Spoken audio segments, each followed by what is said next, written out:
I'm hanging some gates on my new fence, and that's what I wanted to make a couple of videos about, is the difference in gates that I'm using versus the gates that I've used in the past.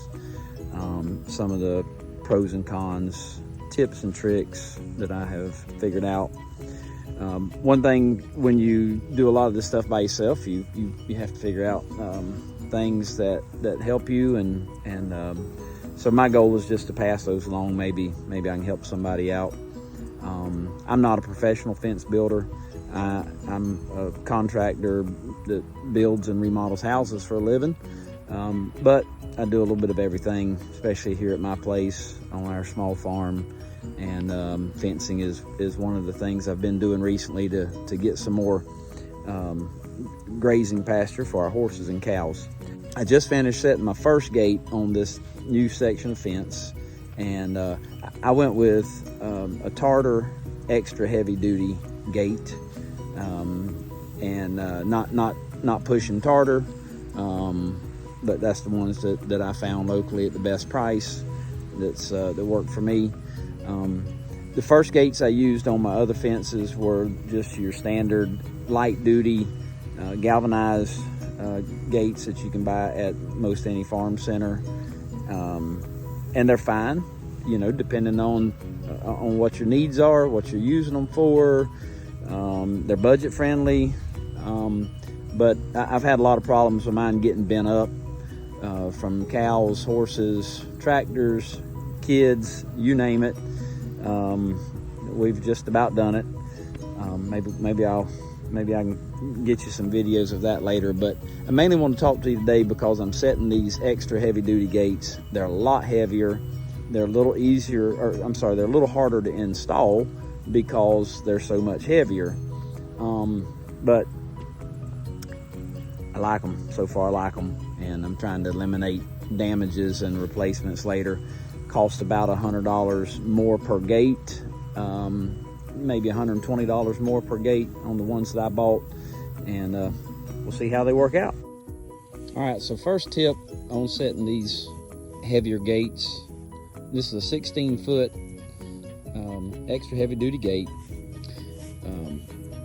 You'll want to have a front end loader if you're doing this by yourself. Now, if you got a buddy helping you, or whatever, you can do it without a tractor, but I have found I use my tractor for lots of stuff around here. But I held it in place with my front end loader, leveled it up with some shims, and it went perfectly. These gates come standard with these long J-bolts that go all the way through the post, and that's what you're going to want to use. You don't want to use the standard basic J-bolt that threads in. You want one that goes all the way through the post, nuts and washers on both sides, same top and bottom. But again, these came with I've bought them in the past to upgrade mine, but these come with these gates. Again, this is a Tartar gate, and it's really nice gate, heavy duty. One of the things, and I do this even on my light duty gates, because kids, especially like my daughter, she likes to always climb up right here at the side where you lock the gate, and what happens, it bends it. It dives down, winds up stretching the pins, damaging stuff. So a buddy of mine showed me a few years back a little trick, and I've gotten a lot of compliments on it. Is I take one of the screw-in J-bolts and put it down here at the bottom of the post, so that when you close that gate, you can just pick up a little bit. Now this one, it'll settle a little bit. Right now it's not seated all the way down, but it's right there. Gate's perfectly level across the top when it sets on there, so it'll settle a little bit, and just lay on that. Serves two purposes. If you forget to lock put the chain, which I haven't attached my chain just yet, if you forget to put the chain on, it's a backup that maybe the cows or horses, whatever animals you're trying to keep in, won't push that open. And now I can climb over the gate right here, and it doesn't bounce, it doesn't bend, it doesn't do any kind of damage to the hinge pins or anything else. So those are some great tips. Last thing I wanted to show you for right now on this first gate is my chain for the lock. What I do is, so the cheaper gates, at least this is my experience, the cheaper gates, the chain comes welded to the lock here, and I usually cut them off, and then I staple the chain to the post on both sides. I think you can see that, and then that way the chain is free. A lot of times, because if you got it welded to here, you got to wrap it around the post and then bring it back to this side, and it just gets hung up on barbs and things, pulling it in and out the fence. So what I like to do is just go ahead and staple it to the fence post, and then it's just a whole lot easier to hook and latch and undo. So that's another tip. Now, to talk about pros and cons of the extra heavy duty gates versus the lightweight gates. I don't really have a detailed list of both. I just share my opinion. And you may agree or disagree. This is just my experience. The lightweight ones, again, a pro, they are more budget friendly. Another pro, they're lightweight, easy to handle. One of the cons of the standard gates, lightweight gates, is because they're lightweight, they get bent up easier. Now, I've got them in places that I'm gonna leave them for now. Gates that rarely get used, but I've had cows rub up against even them gates and have bowed them out, but they're fine. They're not going anywhere right now, so I'm gonna just leave them. So that's one of the cons, is they're easily bent up, especially with people climbing over them. Another tip: if you're gonna climb a gate, and at some point you are, always climb it here at the hinge side. It's very rigid there. Don't climb any gate in the middle, especially long gates. That's just my take. They bow. And then down here at the latch side, again, where I put my J-bolt, you can climb it right here. It's not going anywhere. So, like my son said, only climb the center in the case of emergency. You having to get away from the bull or whatever. But pros and cons of the heavy gates.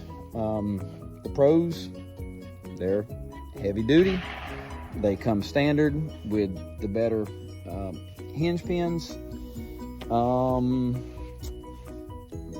The cons are that they're just heavier to work with, and that they're more expensive. So, you got to decide for yourself which one is right for you. But for the most part, for me, from now on, I think I'll be buying the heavy duty gates. I'm gonna go set some more. We're back. I got Zach with me. Say hello, Zach. Hello. So right now what we're doing is replacing an existing gate. Don't judge me on my wallered out hole over here at the watering trough. It's getting ready to get replaced too, and fix that issue. So this gate was actually put in by somebody else that I had hired, and used the standard screw-in pegs, J-hooks, like I use down at the bottom on the latch side. But this gate, it's been up. Back up a little bit, Zach. As you can see, that one there's been bowed out by somebody or something. Don't know. Bull. Maybe I hit it with a roll of hay. And then we never put the J-hook down here at the bottom. It's a pretty good gap, so I may have to add something to make that work. But we're gonna replace this gate with a brand new, extra heavy duty bull gate. Say bye. Hey. All right. Bye. So we've got the old gate down. I've got the J pins out, and I'm gonna drill the rest of the way through with the post for the for the better pins. Now what I'm doing is using a smaller auger bit, and then I'll step it up with a larger auger bit just to get these holes watered out good to receive the new pins. And we'll be back in a minute.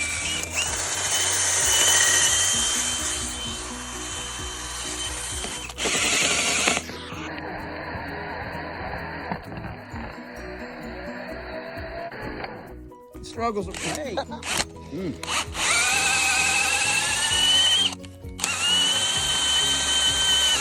Whoa, mama, gotta be careful.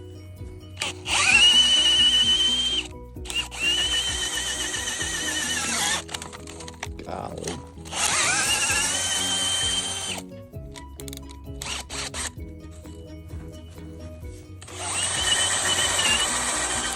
There we go.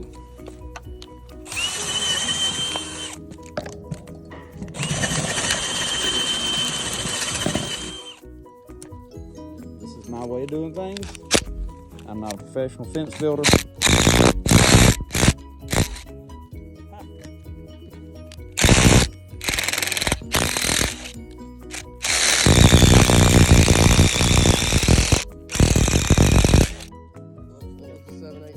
That's just to make that hole a little bit bigger, so I ain't got to beat them pins all the way through.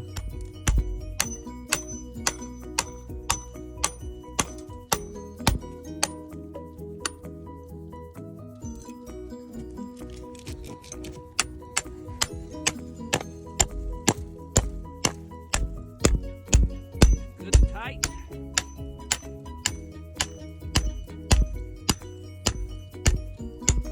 Yeah, baby. Right. All right, we got the gate hanging here. Just got the bolts in there. Hadn't made any adjustments, and we're leveling it right now. Is that good? You better get up close to that. It'll get up pretty.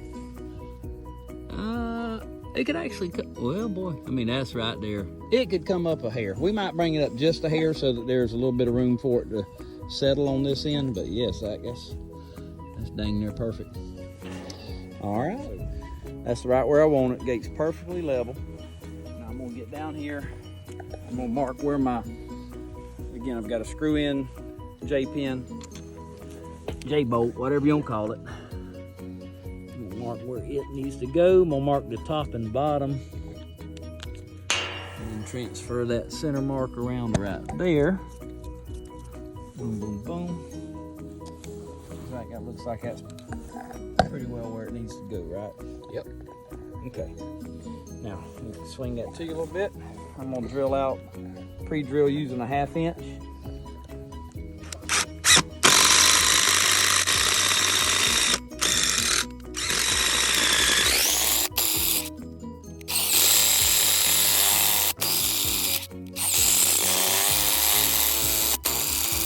That just helps get that bolt in there a little better.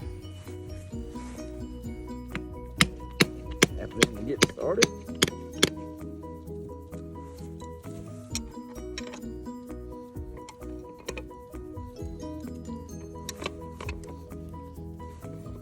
In case y'all didn't know, this is what we refer to as a adjustable wrench. I still call it a crescent wrench. I think Crescent was the original maker of it, I think.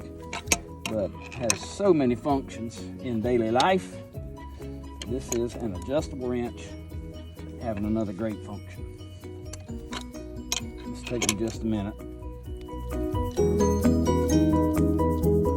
Boom. I think that's just about where we want it.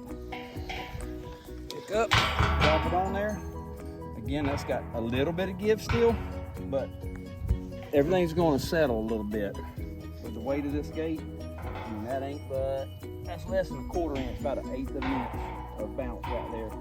I'm happy with that. Again, if you forget to put your chain on, you got that right there to back up. The gate ain't just gonna swing open. Now, yes, a cow horse could still nudge it and bump it open. We have had that happen, but this is a good backup. And the biggest thing is now I can climb this gate right here without doing any kind of damage to the gate, the hinges, the post, all that. So, later. All right, just getting me a couple of staples ready. Tighten them up a little bit. I'm gonna take this chain. Which side do you want to get on? It don't matter. I'm gonna take this here chain. I got to be able to pull that gate to me. Let me have the gate. Come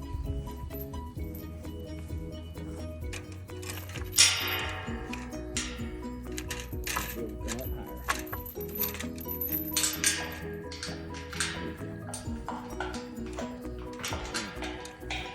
So that's where I want my chain at. And I'm gonna just put these couple of staples in it. That way it don't ever come out.